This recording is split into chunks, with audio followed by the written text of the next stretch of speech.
नमस्कार दोस्तों, स्वागत है आपका द फैक्ट इंडिया में। और आज हम बात करने वाले हैं एक ऐसे नेता की जो पूरी जनता के लिए, हर एक दल के लिए, हर एक मुद्दे के लिए राजनीति में अपनी लड़ाई लड़ते हैं। जी हाँ, हम बात कर रहे हैं हनुमान बेनीवाल की, जिन्होंने एसआई भर्ती के इस मामले को लेकर इतना खींच लिया है। और अब वो जो हाल ही में एक गरमाया हुआ मुद्दा है वो है पाकिस्तान और भारत की इस गर्मा गर्मी का, उस पर भी एक बयान दिया है। तो क्या कहा हनुमान बेनीवाल ने, ये जानने के लिए बने रहिए वीडियो के एंड तक। हनुमान बेनीवाल इस मुद्दे के लिए कहते हैं कि जब तक इस भर्ती प्रक्रिया में हुई गड़बड़ियों को स्वीकार नहीं किया जाएगा और प्रक्रिया रद्द नहीं होगी, उनका आंदोलन जारी रहेगा। लेकिन कहानी यहीं तक सीमित नहीं रही। बेनीवाल ने इस धरने से एक और बड़ी बात कही जो अब देश भर में चर्चा का विषय बन गई है। उन्होंने हाल ही में हुए ऑपरेशन सिंदूर में भारतीय सेना की कार्रवाई की तारीफ करते हुए कहा कि इस वक्त देश को अपनी सेना और प्रधानमंत्री मोदी पर गर्व होना चाहिए। उन्होंने साथ ही ये भी कहा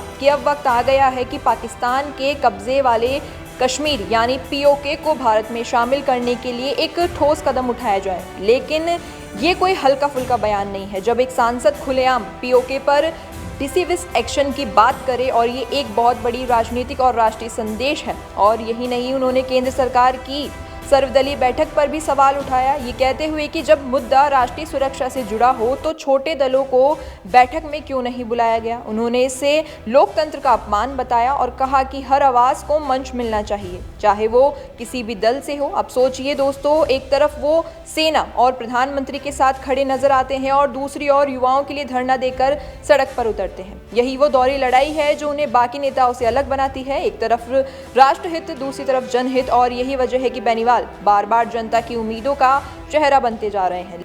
लेकिन सवाल अब आपसे है कि पीओके पर एक बड़ा एक्शन लेने का समय क्या आ गया है? क्या कहना है आपका इस पूरे मुद्दे पर? क्या हनुमान बेनीवाल जो कह रहे हैं वो सही है या गलत? नीचे कमेंट सेक्शन में अपनी राय जरूर दीजिएगा। ऐसे ही अपडेट्स के लिए बने रहिए द फैक्ट इंडिया के साथ।